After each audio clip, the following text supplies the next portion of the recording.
the first of a series of videos which will be revising key aspects of the Key Stage 3 curriculum, and this particular series is going to be looking at writing and accuracy. Today you're going to need some scrap paper and a pen, because we're going to be looking at identifying and punctuating adjectives in writing. It may sound easy, but it's really important to revise. Commas is one of the most tricky things, even for adults to master, and it's important that you've got that really good by the end of this academic year, and it may well be coming up in your end of year English test. So I hope you've got pen and paper ready. Let's go. So to start off, adjectives, I'm sure you know this, but we need to make sure we're all on the same page. An adjective is a word that describes a noun. A noun is always a thing, an object. It could be an abstract object, but nonetheless, it's a thing. So, for example, he got up the delicious pizza, delicious, describing the noun pizza. And the situation is untenable. Untenable is describing the noun, an abstract noun, situation. The root of the word adjective is adject. This comes from Latin, means to add.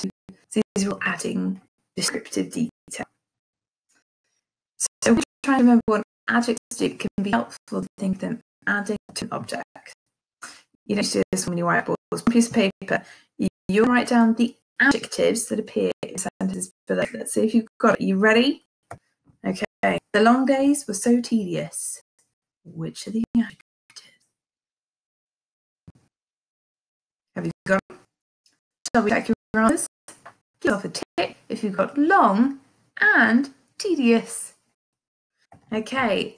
My new phone is brilliant. Which are the adjectives describing nouns in that sentence?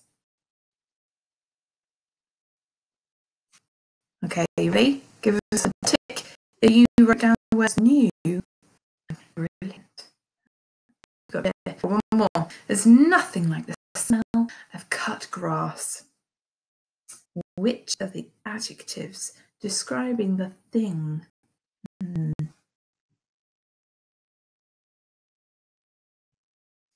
Okay. You ready? Give us a tick if you got cut. There we go. So the only noun there was grass, and the only adjective was cut. Okay. What these sentences? All alone, waited for the phone to ring. Which are the adjectives?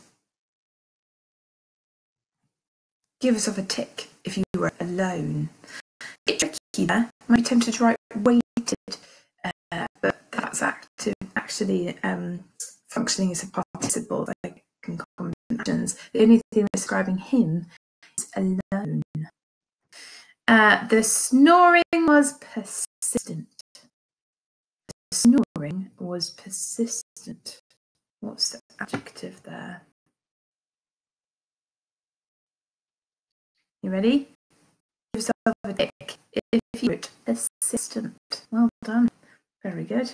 Okay, one more. Afraid and upset, they hide from their owners. Which words are the adjectives in that sentence?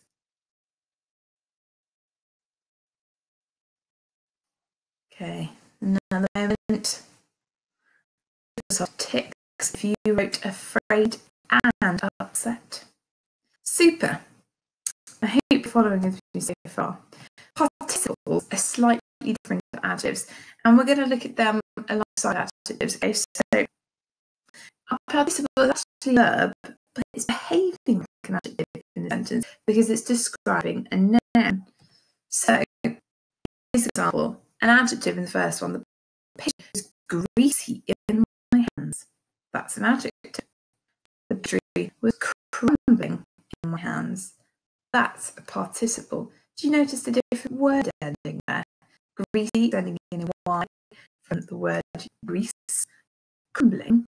I crumbled the pastry. That would be a verb. But because the pastry was crumbling in my hands, it's actually describing a history, even though actually it looks like the verb is the ing ending, a present participle verb.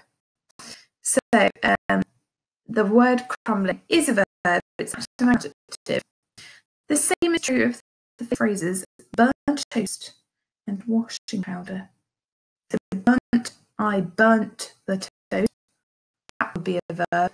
Burnt toast, burnt, that's functioning as a participle. And washing powder, I'm doing the washing, verb. Washing powder is describing the powder, so that's your participle. Okay. So if you imagine that these participles and adjectives are basically working the same way to describe something, they actually follow the same rules of punctuation. You're ready for the rules. You should know these, but it's really cool to read. Okay. So the first is when you place one adjective or a noun, you don't need any commas. Okay. So in this sentence, the iridescent sun filled the room. Noun is sun, iridescent. That's fine. There's only one, so because it's not a list, no comma needed.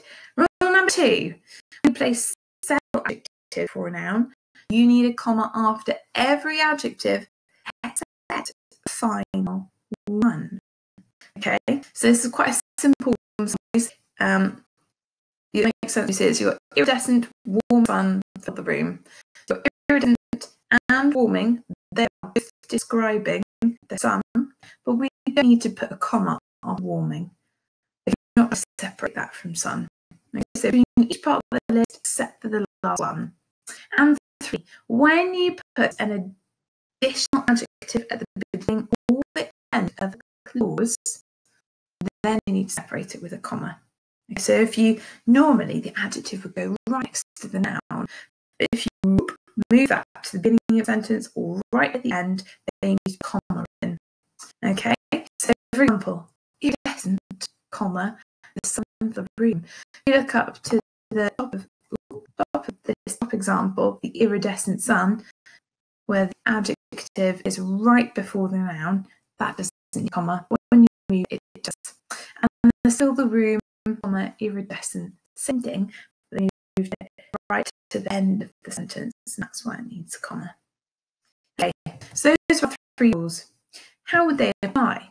Well, I'll find in writing that people have either put the stops in but not the commas, or both are missing. That's actually quite tricky.